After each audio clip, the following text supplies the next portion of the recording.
سلام بچه ها، ما اومدیم با پارت 4 آنبوکس کردن پکای هیروز و هدف ما هم در آوردن کارت رویال کریستیانو رونالدو.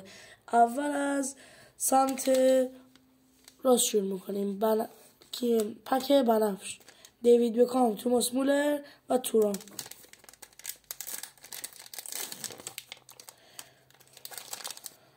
آدمک و پایه رو میذاریم اونجا که سخت باز میشه.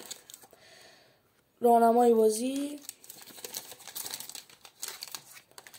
برچسب مینیفیگور جمال موسیالا،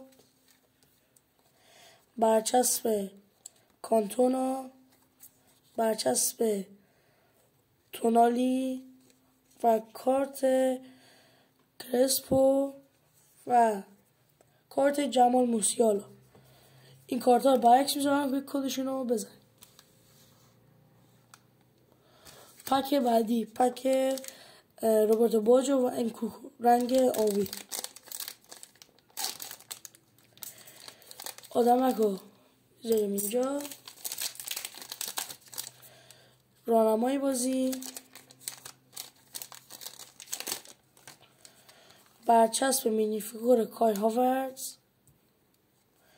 برچسب کارت مانوئل نویر، برچسب کارت صد تونی کروس و کارت یوروی ماریو بالاتلی و کارت کای هاورتز. امیدوارم که لذتشو برده باشین. لایک و فراموش نشه.